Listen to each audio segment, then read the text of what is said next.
Good morning. Good morning. Good morning. This is absolutely amazing.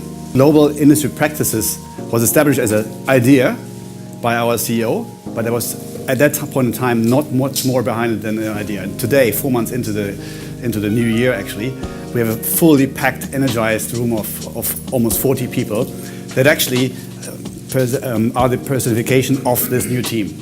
Are expected to provide growth. They have a play and we have a say. If we do not deliver, we'll let the growth program down. Let's be clear about that. So, where does it leave us? We have sort of tried to capture our purpose, our team's purpose in one sentence, which I think reflects it quite well. We want to make BT an integral part of our customers' ecosystems. There are two areas that we are outlining where we are really making a difference. The first one is our team should be seen as the team providing industry expertise. We should be seen as the best in class in our ability to speak the customer's language and understand these trends and translate them back into the business. And industry propositions, as we said earlier, is responding to business needs with industry, with actually propositions that ideally consist of as much core portfolio as possible, but are wrapped up so that they really respond to industry challenges. Yeah? Most importantly, we were lacking, I think, the propositions that actually enable us to bring our portfolio to our customers. And this is where I think the industry practice group and what we do with industries is so critical, because I actually think that in order for us to sell into our customer base and drive a share of wallet increase, with IT spend moving from the IT side to the line of business, we need industry propositions in order for us to drag our portfolio, right? So I often said to Hubert is that it's not so much that we need to drive a massive pipeline, revenue and profit out of one solution, but it's the impact that that has across an account. So when you go talk to the CMO or the chief salesperson or the people officer or those other line of business buyers, well, you're not going to talk to them about IP Connect because actually most of them don't understand any of that, right? But you are going to talk about what they're doing with their business, what challenges they have, how can we help them with the right proposition that then allows them to either collaborate or, distribute data. And they understand those words, but they don't necessarily understand MPLS. It's about putting those bits together and actually not just creating them in a way that we're just reselling bits and bobs, because actually that's not our strategy at all. It is about creating an integrated ecosystem. So in global services, we're continuing to make great strides in terms of differentiating the services we offer to our customers. We are by some distance the world leader in terms of the capabilities we offer to our global multinational customers.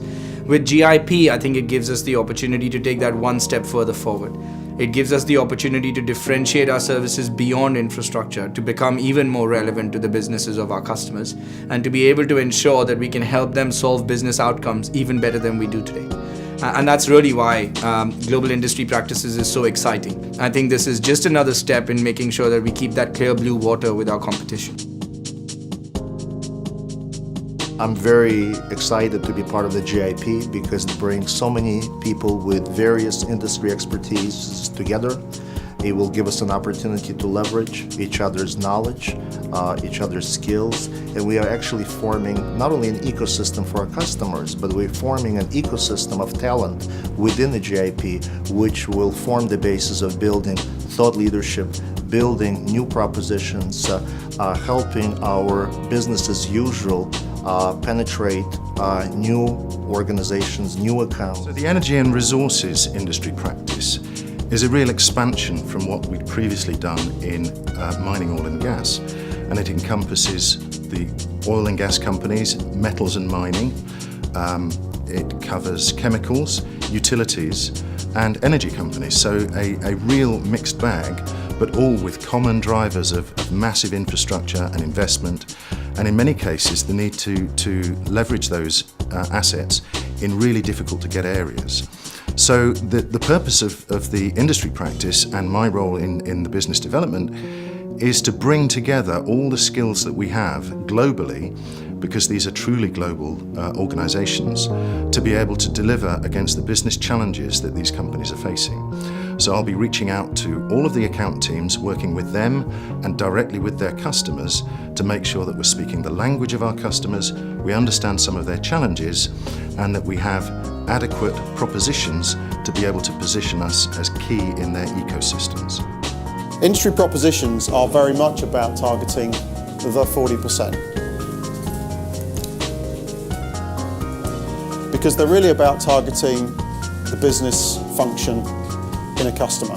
Be that head of supply chain, head of logistics, retail operations, payments, field services, whatever it is. It's outside of the IT department. And really that's the kind of the core definition of an industry proposition. 100 is our number, yeah? And I need, starting with me, I need to have everyone now starting to think about creative approaches, how to increase the 68, the 4, the 12, the 4, the 1, because we have brought you all together. And with the potential that we have in the room, there has to be additional value that we can create. 1,000 people in our organization that we want to see aligned around industry practices and propositions. We want to grow the pipeline by 20%. Yeah? And that's for the industry practices, not for the industry propositions. Industry propositions are reflected in the 100 million.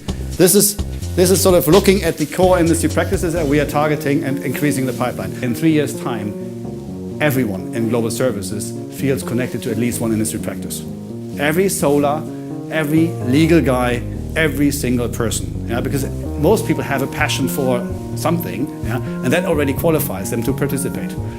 Big job, but that's why we are transformational. So 5,000 is the number that we are setting ourselves as a target for midterm, long term. And then 1 billion is the reference to another vertical.